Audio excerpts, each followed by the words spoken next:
Brett McKay here, and welcome to another edition of the Art of Manliness podcast.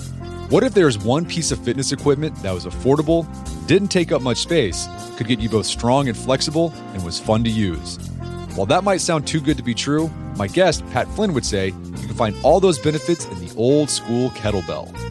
Pat, who's the author of Strong On, 101 Minimalist Kettlebell Workouts to Blast Fat, Build Muscle, and Boost Flexibility in 20 minutes or less, calls kettlebells the Swiss Army knife of workout tools and the minimalist ultimate secret fitness weapon. Today on the show, we unpack why Pat's such an advocate for bells. But before we get there, we first take a dive into his background and philosophy and why beginning a workout program takes faith. We then talk about how to use kettlebells to get an all-around fit physique, including the 3 kettlebell weights that make for an ideal starter set, the 2 best exercises for building muscle, the pyramid-shaped program that can facilitate body recomposition, how to incorporate progressive overload in kettlebell training, which kettlebell exercise Coach Dan John considers the fat-burning athlete builder, the 300 swings challenge that will help you take a Bruce Lee approach to fitness, and much more. After the show's over, check out our show notes at awim.is/kettlebell.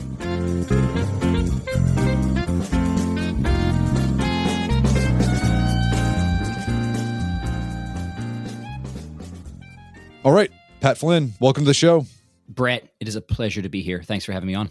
So you are an entrepreneur, you're a philosopher, you got your master's in philosophy. Hopefully we can talk about that. But you're also probably most well-known for your work in fitness. You're a fitness coach expert. You've written a lot about kettlebells in particular. We're going to talk about that today and promoting sort of a general all-around approach to fitness.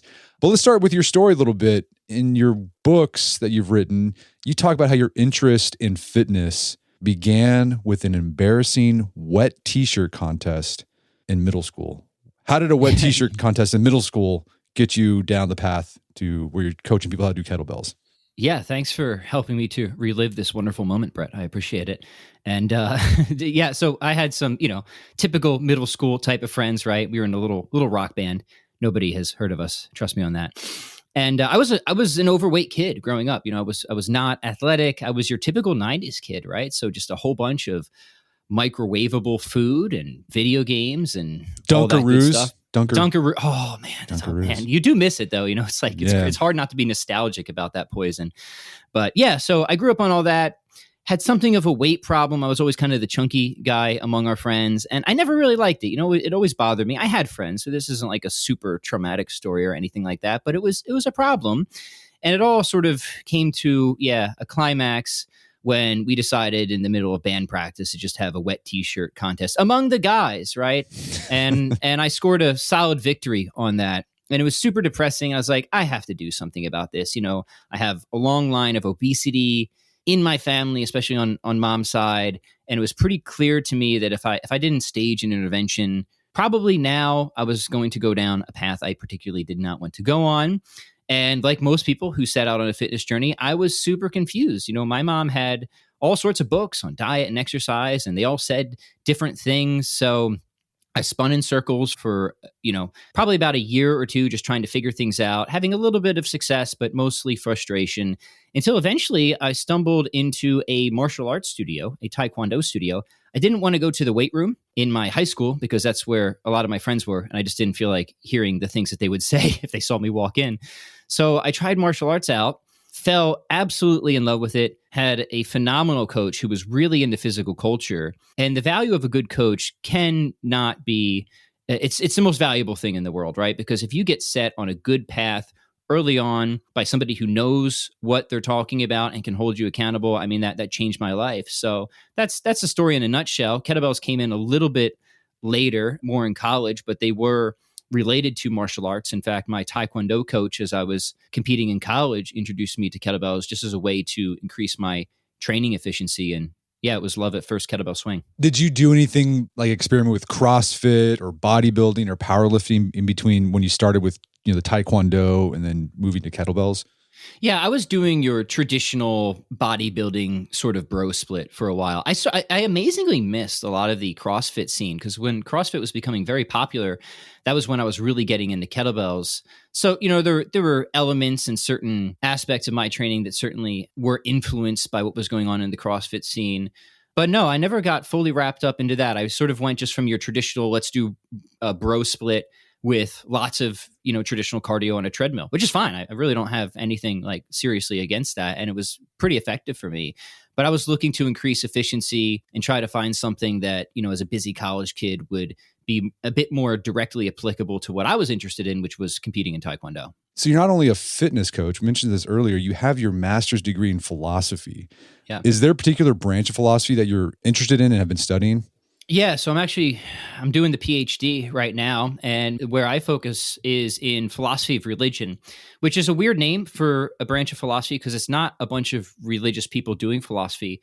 It's really a form of systematic philosophy or what's sometimes called worldview construction. So it's philosophers who try to establish like big picture theories of everything. Like, how do we make sense of the broad scale phenomena of the world, things like causation and change and time and all that fun stuff? And is there a fundamental aspect to the world? So totally unrelated to fitness, at least initially. But one of the things that goes into my area of study is the question of the good life, of ethics and meta ethics. And there are definitely some links to fitness there. So I occasionally have my worlds collide, but most of the time I'm kind of just doing two separate things. Yeah, in your work, in the books you've written, you talk about Aristotle a lot, and then consequently Aquinas, because Aquinas picked up on Aristotle and tried to make a connection between Greek philosophy and the religious life. Let's talk about Aristotelianism, because I'm a big fan of Aristotle. How has Aristotelianism, ethics, we can even say maybe metaphysics, how has it influenced your approach to fitness? Yeah, good. Great question. It's a big one. We could spend a whole episode on it. You mentioned Aquinas. He's actually a guy I specialize in. I focus on a lot of his metaphysical thought. And he, of course, as you said, Brett, is building on and developing an Aristotelian account of the world, sort of a blend of Aristotelianism and Neoplatonism. But Aristotle specifically thinks about ethics along the following lines. He's often called a virtue ethicist or a natural law theorist. So Aristotle thinks that there is such a thing as a human nature. And so you have a human nature, I have a human nature. And this nature is determined to a particular end. And we can either reach that particular end, and if we do, we are like a flourishing instance of human nature, like we're most excellent, to use Bill and Ted language, or we can fail to reach that particular end. And so what is human nature? Well, it's something like rational animality. So we're supposed to use our rationality to discern all the sorts of things that are really good for us, because there's lots of things that are really good for us that cause us to flourish as the kinds of things that we are. And of course, part of how this is done is through the development or attainment of certain virtues. And virtues are really just perfections of our powers. And you have some kind of big virtues. They're sometimes called cardinal virtues, things like temperance, fortitude, justice. These are like the hinge virtues. Prudence is the other big one. And the way this relates to fitness is along, I think, actually pretty obvious lines, right? I think it's empirically obvious that it is good for us to pursue certain activities that cause us to be healthy, to try and achieve that sort of ideal interplay of the organs and bodily systems. So that's just important for just general physical health. And Aristotle's, big on that. He thinks that we're, matter soul composite. So he thinks that we have an immaterial soul, but he's still very much committed to us being material beings as well. So how he thinks about the good life very much concerns our physical embodiment, if you will. But exercise and diet can also be good ways just to practice certain virtues, right? And we can think of the two cardinal virtues of temperance and fortitude. So, like fortitude's the gym and temperance is diet. It's just kind of as simple as that, right? Fortitude is doing the things that are tough because we know that they're good for us and having that sort of, practical grit. That's what fortitude is about. Doing the hard things that are important. And temperance is being able to resist certain things that we know we should resist at certain times because they are not particularly good for us. They do not cause us to flourish. And of course, various forms of dietary control and fasting fall right into that very neatly. There's a good reason that fasting has always been used as a sort of moral and spiritual discipline. It's because it very much is a way to help to develop yourself along these sort of Aristotelian lines, if that makes sense. That makes perfect sense. So part of living a good life is, Aristotle said you have to have a physically healthy body. He talks about that explicitly in his Nicomachean Ethics. And then I like the idea that fitness can be a way to develop these virtues, like you mentioned. In my experience, the most visceral thing that has taught me virtue these excellence in like temperance, prudence, practical wisdom has been my weight training. You experience it in your body. And I've noticed that whenever I try to convey this stuff to young people that I mentor, I'm always going to like weightlifting or sports analogies because for some reason I just think it lands more when you make that body connection. They click. It clicks, especially for a lot of young men, I found, and I've certainly had a similar experience, Brett. Like certain perennial truths just kind of like became obvious for me in the weight room, but also with respect to certain vices too. So you got to be careful. You know, for Aristotle, the virtue is the golden mean between two extremes of an excess and deficiency. And you can see people who get into fitness, but they sort of obsess over it and they develop certain vices because they don't have it properly ordered in relation to the other goods of their life. And again, that's sort of a failure of prudence. So while fitness can be a fantastic opportunity to acquire certain virtues, you have to be intentional about it. Of course, what kind of goes into the mix of a lot of moral decision-making for Aristotle is not just outcomes, but intentions. What is the intention you bring behind it? So I always encourage people, focus on that. You know, make sure you're going into this with the right sort of intention, because if you go in with just various sort of narcissistic and ego comparative sorts of intentions, yeah, you might get stronger and more muscular, but you could be giving yourself some sort of greater mental and spiritual problems down the line, if that makes sense. Yeah. For Aristotle and the virtue ethic tradition, the results or consequences are not only important, but the intentions behind the action that resulted in that consequence are also just as important. Yep, 100%. Yeah. So you're someone who was baptized Catholic, you became atheist, then found your way back into the church, and now you're getting your PhD in the philosophy of religion. So have you seen a connection between pursuing excellence in fitness, not only with philosophy, but also with faith? Yeah. So I'm sort of the cliche story of the guy that first got into philosophy and it brought me very far away from faith and religion. And then the further I went philosophically, especially asking questions about like fundamentality, these questions that I'm interested in and are relevant to philosophy and religion, it brought me back. And at least it brought me back to a philosophical understanding of God. And once you have that, it sort of opens you up to the possibility of greater religious and spiritual ideas, which I eventually investigated and came to hold rather firmly. So yeah, I think faith is a form of trust. It's a virtue. It's actually a theological virtue in the tradition. Aquinas talks about faith as a theological virtue, which is for him a true virtue, even higher than the cardinal virtues. What's the connection to fitness? Well, in most forms of Christianity, anyways, they sort of baptize Aristotelianism. So they kind of like take Aristotle and they just move him a little bit further along. And they're essentially like, Aristotle, you got a lot right, but there's just a few things that you're missing. The ultimate end of the human being is not a natural end. It's a supernatural end. And it is to know what is most true, truth itself, and to love what is most good, goodness itself. And ultimately they maintain that to be God, the God of classical theism specifically, right? But God is, as Aquinas would talk about it, he has this kind of like very philosophical, somewhat spooky, but I think ultimately correct view of God, that God just is subsistent existence or pure being and pure goodness itself. That when we acquire certain virtues and we move along in the spiritual life, we're actually participating in God. We're sort of increasing ourselves along these relevant dimensions where we become more perfect and we participate in the good. He's got this sort of Neoplatonic aspect in his otherwise Aristotelian philosophy. And of course, this is ultimately meant to orient our will to our supernatural end, which is the beatific vision. So traditional Christianity is Aristotelianism plus, is the way I like to talk about it. So you can just, the faith can take everything that we already said about Aristotle and then integrate it into a larger perspective where our ultimate good is fundamentally relational. It's relating to our creator in a particular way. But to have that right sort of relation, you need faith. It is a theological virtue that makes that possible.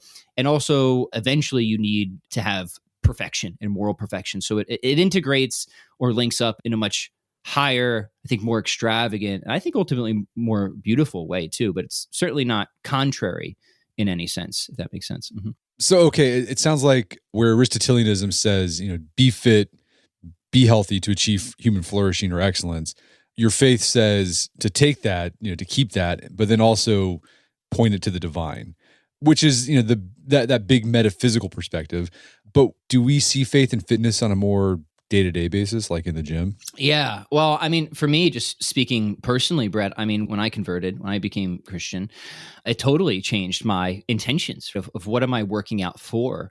I mean, look, I think I had all the wrong sorts of intentions starting out. I mean, originally my fitness motivation was very negative. I just wanted to get away from being teased and made fun of. But then it became like, once I started getting results, I thought I started looking good. It became very narcissistic, right? It kind of became obsessive, ego comparative. So I don't think I was doing it for particularly good reasons. A lot of the actions could stay the same. So this relates to what we were talking about before. But the reasons I am doing those actions, those started to fundamentally change. So I started thinking about, okay, well, how can fitness be used to strengthen the relationships I have with other people, to help other people, to be an inspiration to my kids, to make sure that I'm around for my kids, that I can teach them the virtues, that I can help them practice the faith in certain unique and important ways. So I'm not sure if this is totally answering your question, but the answer is it changed everything, right? At least for me, it completely reoriented. Not all the things I do, I still did a lot of the same things, but the reasons for which I did them. Something I've seen, if we use like Paul's definition of faith from the Hebrews, right? It's like the substance of things hoped for, but not seen. But not seen, yeah. Right. Mm-hmm. I think kind of playing it back to fitness, starting a fitness journey requires some faith, right? You might cognitively know like, oh, if I do these things, I will get in shape. But for a lot of people, they don't believe it. I've seen people when they first start their fitness journey, they're just like, I don't think this is going to work. Like I'm doing the thing and it's not working the way I wanted. But for the people that it ends up working for, they have to like kind of have faith. They have to have faith in the process. Yeah. Like faith is trust, right? They have to trust their coach. Like if you just keep doing the stuff, it'll work out. Yeah. Then you kind of have to use faith as sort of an animating force in your action until you see the fruits of it. And then you just know. And then you don't need faith anymore, right? That's the idea in heaven. Like that virtue drops away because you don't need it. That's a great example, Brett. I think it's totally true, is that faith at the end of the day is an act of the will, right? Like you're not going to have this certainty in many areas of life, but what do you have? Well, you have the grounds for reasonable affirmation, oftentimes just testimony. But look, we have to take a lot of testimony on faith and reasonably affirm it all the time. There's so many things that we know or we think we know only because other people have told us, right? And presumably reliable people. So you mentioned the coach. That's right. You might not believe it in the sense that you have complete certainty that this is going to turn out the way that you want, but you make a particular act of the will to commit yourself to this way of living, and you commit yourself to the process. And then over time, eventually, right, hopefully you don't even need that faith anymore because you've seen the fruits. You've been through it. Yeah. Okay, so let's get into kettlebells specifically. In your new book, Strong On, you make the case for how kettlebells can help you get strong, get lean, can even help you increase mobility, all in just 20 minutes a day. So that's some great copy there. But I think it's true though, because you've seen the fruits bear out in your own physique. And something you've talked about for a long time is that you argue for being a fitness generalist over a fitness specialist. And when you're a fitness generalist, you're not trying to be the strongest in the world. You're not trying to have a professional bodybuilder physique. You just want to be physically skilled in a variety of areas. So you're lean, you're mobile, you're strong, you're flexible. So you're prioritizing general all-around health. So why are you such a big advocate for kettlebells, and how do kettlebells fit into your generalist fitness philosophy? Yeah, I think the kettlebell is something like the Swiss Army knife of functional fitness. And again, trying to set the right expectations. It's not the best tool for every particular job, but it's good to great at pretty much all the jobs, right? Like if you want to build strength, awesome. Kettlebells can do that. You want to put on muscle? Great, no problem. You can definitely do that with kettlebells. You want to improve your mobility, flexibility? Check. You want to improve your endurance and metabolic conditioning? I think they actually are probably a killer app for that. They're definitely one of the best tools for that. So it's really the sort of family man's or family woman's solution. I sometimes call them the minimalist ultimate secret fitness weapon. So for the generalist, I think they're an easy and obvious choice, especially if you're, I guess, like me a little bit, and you kind of like just workout efficiency. You've got lots of things going on. I know you do too, Brett. So you might be a little bit time crunched. Can't spend hours in a day in the gym like you could back in college. I think they're worth giving a solid look at for sure. Mm-hmm. And what's nice too, they're affordable. They don't take up much space. Another nice benefit, they're portable. You could take them with you on a road trip and keep continuing your training. You mentioned the limitations. They're not great for everything. What do you think of the limitations of kettlebells? Yeah, good. Like anything, every tool has certain limits. Some of these limits just concern exercise selection, right? So if we're looking at the fundamental movements, they're kind of limited with overhead pulling. No big deal. Throw in pull-ups. That's a good way to kind of balance that out. You also don't get a whole lot of work for the feet, ankles, and calves. No big deal. Throw in some jump rope and running. You can fill that gap pretty easy. So like anything else, they're not absolutely perfect. I don't think the kettlebell is the end all be all. I just think they're really darn good, right? Especially if you're into this whole generalist thing.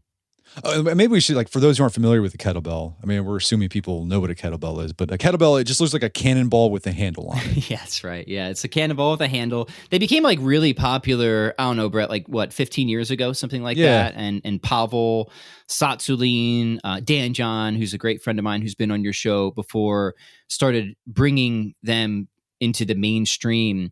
And, a lot of people thought, hey, this is probably just going to be a fad. It'll go away in a few years, but it really hasn't been. Now you walk into most gyms and they have pretty decent kettlebell collections. They are a very traditional form of weightlifting. The style and method of how they're used, of course, has varied over time. But I think that they are just a tremendous tool for just putting good basic principles of strength and conditioning into practice for busy people. So for those who want to give kettlebell training a try, what size kettlebells do you recommend people get to start off with? Yeah, good question. I get this one a lot. So let's assume that you maybe have some sort of general fitness background. You don't have to be a professional athlete or anything like that, but you've lifted weights before. Then for men, I generally recommend getting a set, if you can, of 3 different kettlebells, something like a 16 kilogram, 24 kilogram, and a 32 kilogram. Kettlebell people are weird. We still go by kilograms, right? Well, sometimes they use poods. Isn't that poods, the old pood, right? Yeah. The Russian. So, it's just this weird traditional thing. But that's a good set. If that seems a little bit too heavy, then just shift down, to, I would say, a 12 kilogram, a 16 kilogram, and a 24 kilogram. And if between those different weights, you'll have sufficient intensity for upper body exercises, lower body exercises, like goblet squats and stuff like that, the explosive movements like swings, the grinds like military presses. So you'll be able to sufficiently challenge yourself if you have that range. For women, same idea, just shifting again a little bit down. I find that something like a 6 or an 8 kilogram, a 12 kilogram, and a 16 or 20 kilogram is a good solid starting set. And you want sets of these different 3 sizes? Is that the idea? Yeah, so you could just have just those 3. You could double up if you want, because double kettlebell exercises are sort of that next step, and they're really effective, especially if you want to get more serious with the kind of limit strength and hypertrophy training. I don't demand it or require it starting out. And the cool thing with kettlebells is you can do this with any piece of equipment, right? But with kettlebells, you can use 2 kettlebells of different sizes. You can have one size heavier kettlebell in your right arm for presses, a bit lighter in your left, just switch sides every set. It works great. Oh, and another benefit of kettlebells you were talking about, as we were talking about it, that came to my mind was kettlebell training's fun. It's different, because you're swinging. It's not like a barbell where you're just going up and down. Yeah. Kettlebells, you can kind of move in different planes. Yeah. Part of the reason I fell in love with it just felt like punk rock exercise. It's very unconventional. I was into that sort of thing. I was a teenager when I first found them. It's grungy. I started training with them in a real grungy martial arts gym. It just felt different. It was more dynamic. With kettlebells, I'm sure we'll talk about this at some point. You could do complexes very seamlessly of just transitioning between different exercises, taxing multiple muscle groups and energy systems simultaneously. It just felt like a cool way to train. As a wannabe martial artist, I felt like, yeah, this is the way I should be training. It was fun. It was engaging in a way that other forms of lifting, which I was perfectly happy to do, they just didn't grip me in the same way. Yeah, I've had those moments with my training where I do the bro split. I'm doing hypertrophy stuff, rock on, curls, whatever. For the most part, I enjoy it, but there's periods I'm like, geez, I don't want to do this today.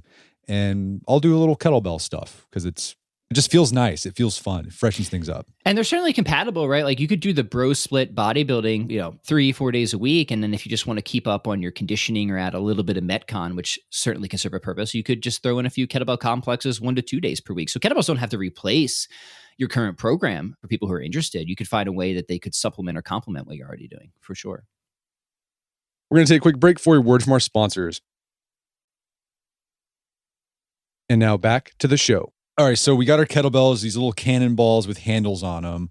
What do we do with them? What are the basic kettlebell movements? Yeah, good. So I cover 6 or 7 in my book, something along those lines. And for the single kettlebell exercises, there are a few that I always recommend that people focus on first. Obviously, there's the kettlebell swing. Many of your gentle listeners have probably seen this before. Dan John calls it the fat burning athlete builder. It's an aggressive hip hinge. It's a power movement. If people are unfamiliar with these exercises, just type my name and kettlebell into YouTube and you'll find many tutorials on all of these. So the kettlebell swing is great. That's your foundational kettlebell exercise. A good complement to that is the goblet squat. Also goes back to our friend Dan John. He actually invented the goblet squat, as legend has it. Yeah, awesome thing just to remind your hips how they're supposed to work. Just good way to even just kind of teach people the fundamental mechanics of a squat. We have for the upper body, military press. Again, classic exercise, super effective. Then getting a little bit more advanced, we have kettlebell cleans, which helps to get the kettlebell in what's called the rack position, where you initiate and finish lots of other exercises like the military press. And the clean is cool because it helps teach you not just force production and reduction like the swing, but also force redirection. It's an important athletic quality. And then we had the kettlebell snatch, which is similar to a clean, except for the kettlebell now winds up overhead. So really a big stroke of an exercise, phenomenal for just total body conditioning and endurance and grip strength. And then the kind of weird exercise that people either really love or really hate when it comes to kettlebell training is the Turkish get up. And this essentially has 7 steps to it, depending on how you analyze it.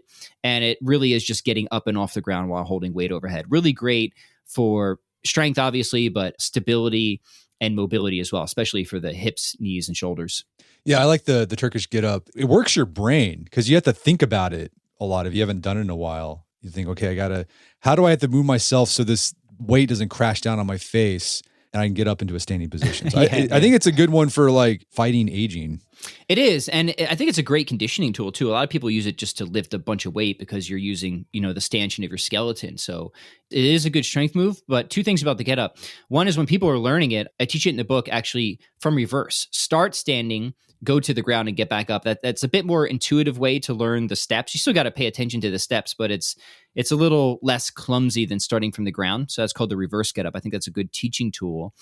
And then the cool thing about the get up is it's also just a great warm up and mobility exercise. So as you're learning the move, just do like 5 to 10 minutes of get ups, in the morning or before your workout with either zero weight or very light weight, just to get those steps down and feel really confident with them. It'll serve as a great functional warm up for your workout and teach you the pattern that, pretty quickly you can start to throw some serious weight around if you want to. So in the book, you get very specific with programming, but just kind of high level, how do you program kettlebells to hit different goals? So maybe you want to get stronger. Say you want to get bigger muscles, hypertrophy, or like you just want to get better conditioning. How do you program with the kettlebell? Yeah, awesome. Let's take a few examples. So I always like to tell people, I say this in the book, like kettlebells aren't like some magic tool that work fundamentally different than anything else. Like the principles of strength or the principles of muscle or the principles of fat loss just are what those principles are. I just want to show you how to implement those principles with kettlebells. So for example, if we want to build muscle, this is a good one to start with. There are certain principles that go into that equation. And one is a principle related to volume. So how much you sort of lift throughout the week. And generally, if you want to build muscle, you kind of need at least around 10 big sets per major muscle group or movement pattern per week, and you can kind of divide that up how you want. You might have, one day it sets of 3, another day sets of 3, and another day sets of 4, right? Something like that. So that's one of the principles for building muscle. Muscle takes, for those who are trying to be minimalist, it's important to understand that muscle takes the most amount of work. It's just the most demanding in terms of time, and there's no way around it. You can just be more or less efficient with your efforts. The other key for muscle is intensity. So it's not just enough to lift a lot with respect to volume. You also need to be lifting pretty hard and heavy. So you want to be working, close to technical failure for many, if not all of those sets. And technical failure is not absolute failure. Absolute failure is where the weight doesn't move anymore at all. Technical failure is where you notice some sort of serious, obvious qualitative decrease in your reps. So, say you're doing push-ups and your shoulders start really flaring out, or you lose the neutral spine and it just looks like things are falling apart. That's the idea of technical failure. And it usually comes right before or is even simultaneous with absolute failure, depending on the exercise. So you really want to push that. And those are kind of the two principles for building muscle that aren't nutrition. There's nutrition principles as well. So with kettlebells, what does that look like? Well, there's two exercises that are really great for hypertrophy training with kettlebells. One is the double kettlebell clean and press. So you'll get a lower body hinge there, but for the upper body, traps, shoulders, and upper pecs and triceps, this is a really good muscle builder. Easy to get a good amount of volume. Not easy because it's a hard lift, right? But it's well suited for a higher volume type of training. And the other one is the kettlebell front squat. Again, another very large compound exercise, high degree of neuromuscular facilitation, classic muscle builder. So you could be pretty minimalist in your approach with kettlebells, where you could just kind of take just a few exercises, those two, maybe add some pull-ups or rows and some sort of hinge, whether it's a single leg deadlift, or even if you just wanted to throw in a barbell for fun, just a barbell deadlift, and then just try and hit the sorts of volume and intensity that we just talked about, Brett. And that would be one way that you can put the kettlebell to use for a particular goal. And I have a program, like that, not just in my book, but also online. If people look up, it's called the Prometheus Protocol. It uses double clean and press and front squat to build muscle with kettlebells if people are interested in that. How about kettlebells for, let's say, metabolic conditioning? Yeah, good. So a lot of people use metabolic conditioning because they're interested in body recomposition. So they hear that metabolic conditioning or metabolic resistance training is really good for that. And that's true, right? Because this tends to burn a lot of calories and increases that metabolic afterburn or EPOC, exercise post-oxygen consumption, helps you to kind of burn more calories automatically rather than just manually. The thing I advise with this is that, treat metabolic conditioning like the bourbon to the sauce of a good training program. A little bit goes a long way. People can tend to really overdo this, and I think that's one of the lessons we learned from CrossFit, is that you can really push metabolic conditioning to an extent that it can become it's just horrible overkill, right? So if people are interested in body recomposition, I actually recommend a pyramid style program. And by pyramid, I'm asking people to imagine like the old food pyramid, which has been, I guess, resigned in disgrace, but it's a good illustration for exercise, where at the bottom of the pyramid, you have a form of exercise that you do every day. And that's something like brisk walking. So that obviously doesn't require kettlebells at all. But it can also be a lot of mobility work, which you can do with kettlebells. Light Turkish get-ups, windmills. This is the form of exercise that should not be that demanding. You should be able to hold a conversation. You're just moving at a relatively low level. It's healthy. It's good for your heart. Burns calories, right? Try and do that every day, 30 to 60 minutes. In the middle of the pyramid, you have your basic strength and hypertrophy training, 2 to 4 days per week. Nothing fancy here. Use Dan John's formula, pick 5 big lifts, do 3 sets of 6 to 12 reps, and, push the intensity. And for kettlebells, you can use military presses, front squats, goblet squats, kettlebell swings, double cleans, single arm rows, tons to pick from there, which all are super useful. And then the metabolic conditioning, Brett, comes in at the top. It's the top of the pyramid, the kind of dessert area.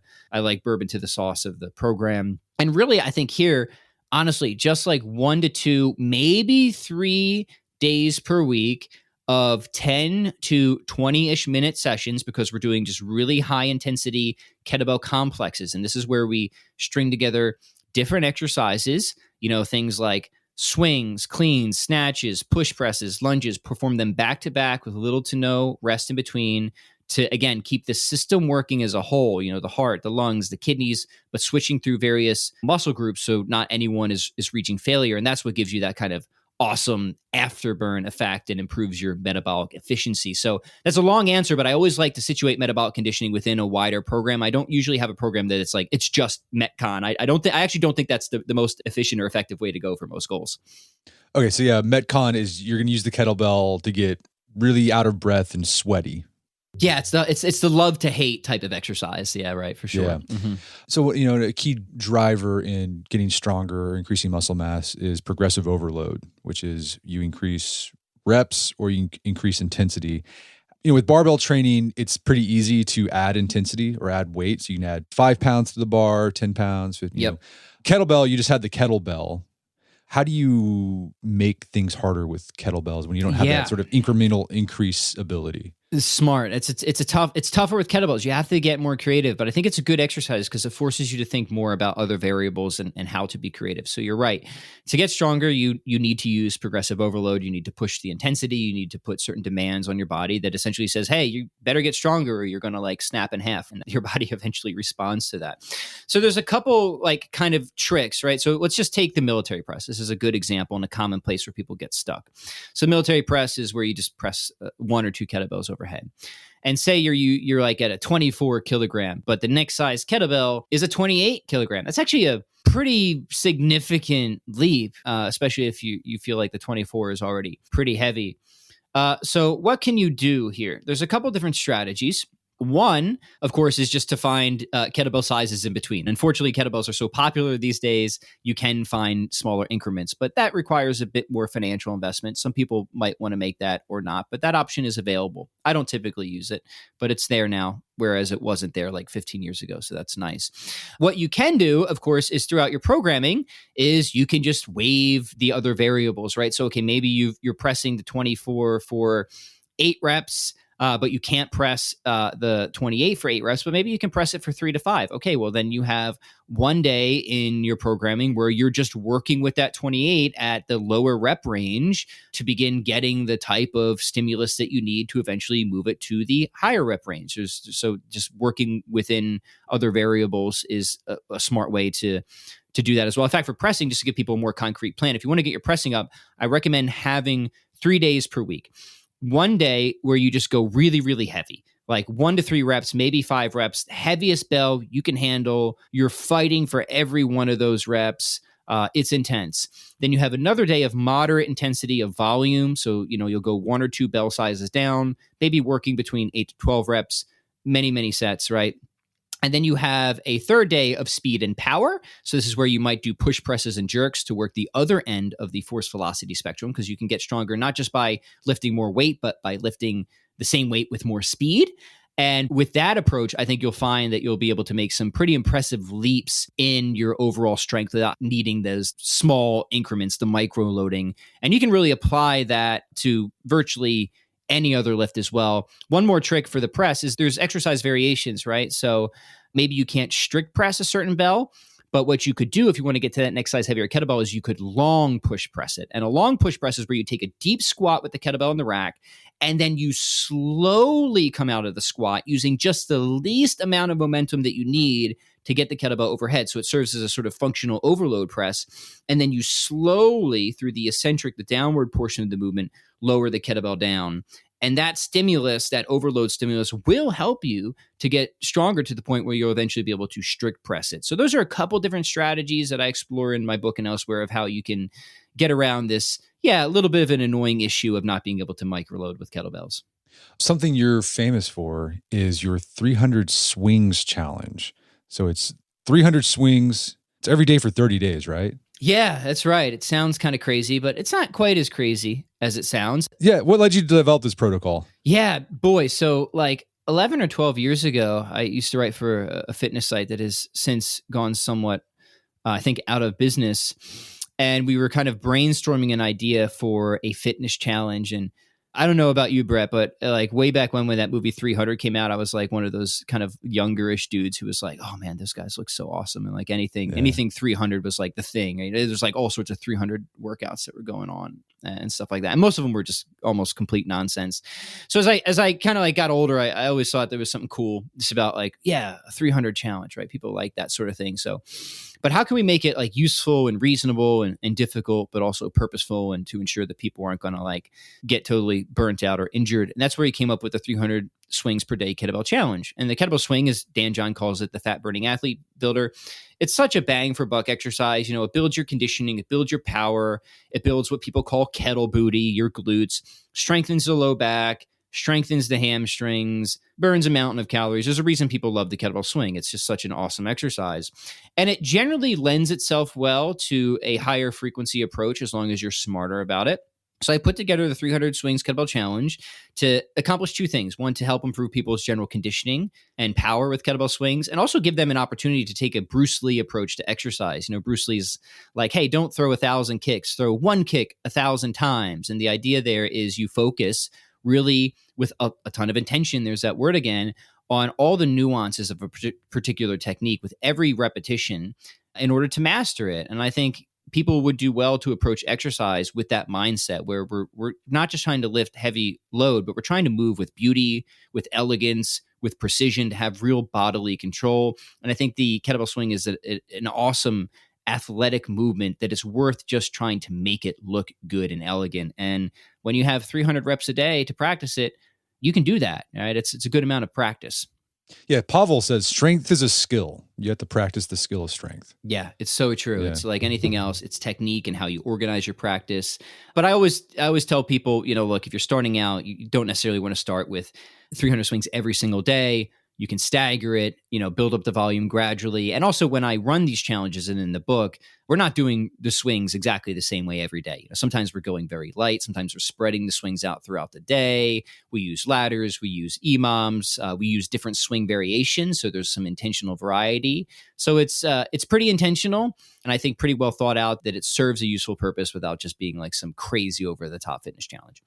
When you do the 300 swings challenge, is this like what you're doing for your training that day? Or are you doing that in addition to your regular training? Yeah, it could be either. So I think it does function as a nice standalone, and I have some options for people to just fill some gaps, to put in some goblet squats and presses to make sure they're not just training hinges. But I think it also is manageable enough that you can staple it to an already existing program. Of course, it always depends, like what is that program? How demanding is it? 300 swings a day isn't particularly easy, but it's reasonable enough that it can definitely be conjoined to an existing program. So we talked about how you can use kettlebells to get stronger, build muscle, increase your metabolic conditioning. You've mentioned you can use kettlebells to improve mobility, like the Turkish get-up. Any other ways you can use a kettlebell to improve your mobility? Yeah, the kettlebell windmill is great. That's something I recommend people incorporate into their routine as soon as possible. And the windmill is nice because with kettlebells, it's not really a side bend, which you sometimes see in yoga. Really what the windmill is a combination of hip hinging and thoracic rotation.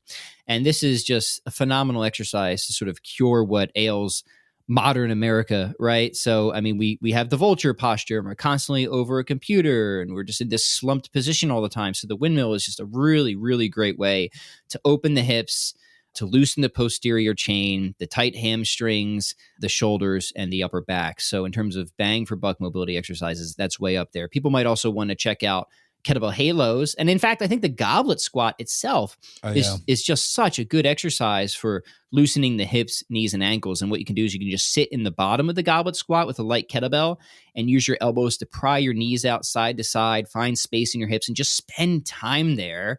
It's super simple. You could just do it throughout the day just to break up those sticky hip joints, from all those hours of sitting. So a few exercises really go a long way with kettlebells on that front.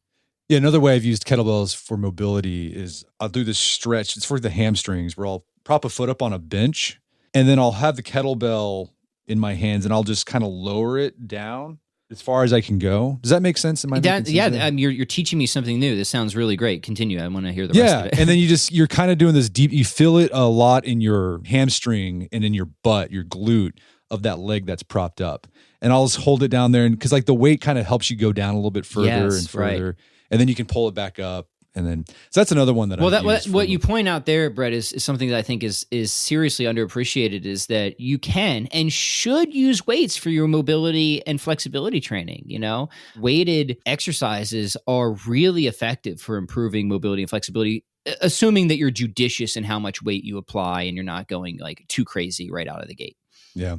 Another thing I like about the kettlebell is that you can use it for specific training, but then you can also use it for movement snacks throughout the day. I have a kettlebell in one of the rooms in my house, and sometimes I'll just walk by it and do a couple swings, nothing intense, but it's kind of a movement snack, get the blood going, kind of invigorate myself. I'll also do carries with it. So the other day I did a waiter carry. So I lifted up the kettlebell with one arm, fully extended like I'm a waiter carrying a tray. And I just kind of walked around my house like a weirdo. But it's your house. That's what you're allowed to do, right? Yeah. Yeah, it felt good. So yeah, carry exercises I think are another benefit of kettlebells. Yeah, totally agree. And the idea of movement snacks is something that I've talked about for a while. I certainly didn't invent them. I'm just a fan of them like you are. And the idea is, hey, kettlebells are kind of cool.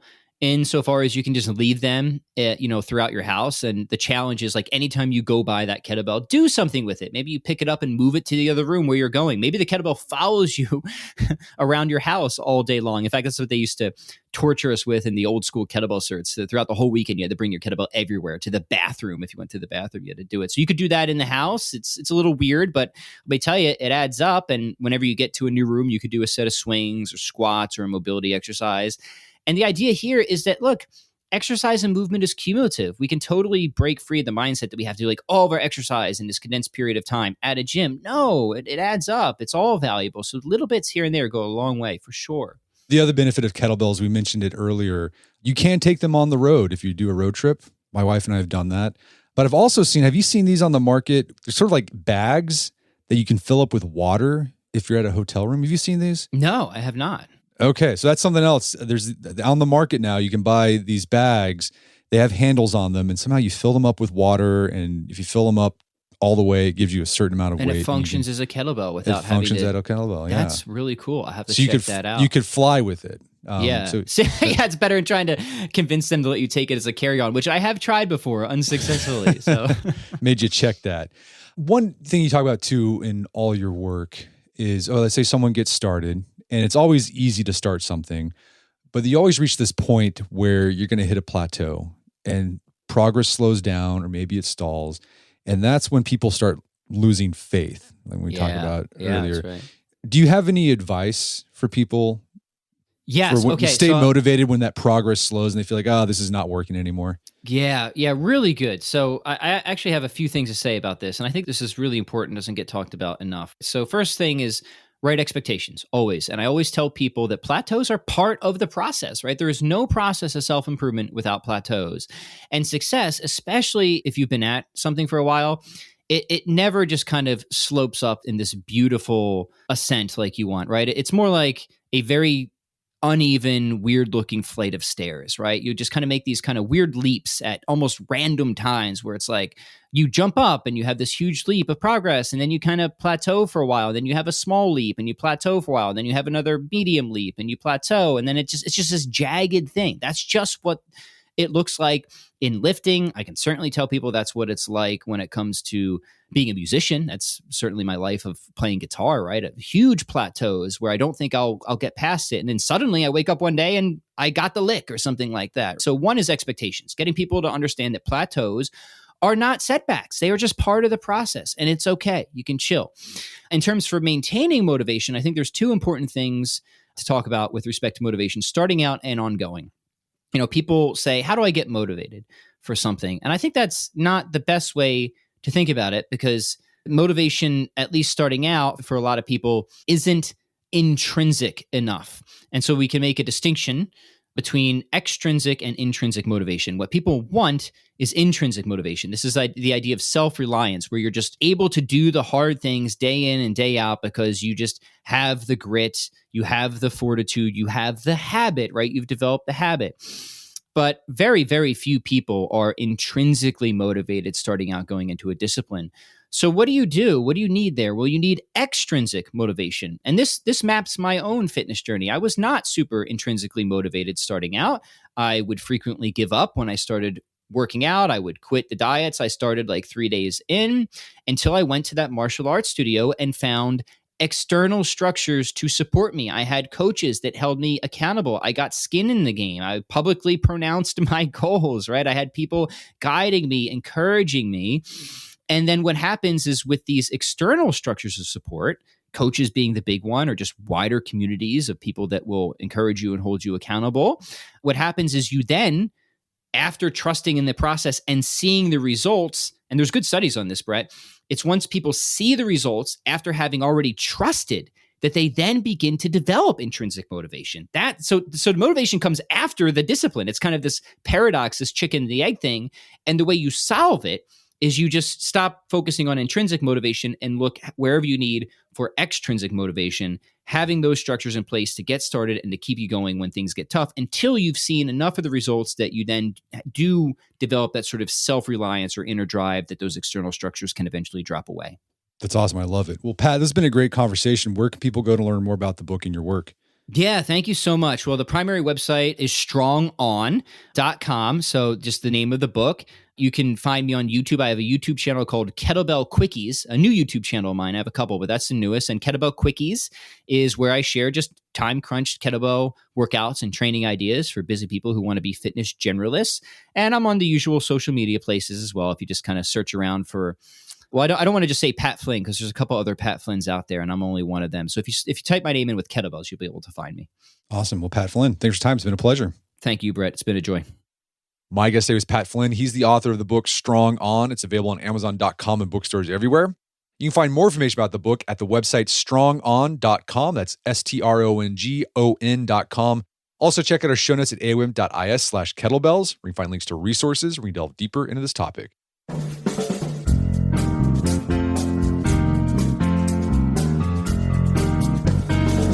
Well, that wraps up another edition of the AOM podcast. Make sure to check out our website at artofmanliness.com, where you can find our podcast archives, as well as thousands of articles that we've written over the years about pretty much anything you think of. And if you haven't done so already, I'd appreciate it if you take 1 minute to give us a review on podcast or Spotify. It helps out a lot. And if you've done that already, thank you. Please consider sharing the show with a friend or family member who you think would get something out of it. As always, thank you for the continued support. Until next time, it's Brett McKay. Remind time to listen to AOM podcast, but put what you've heard into action.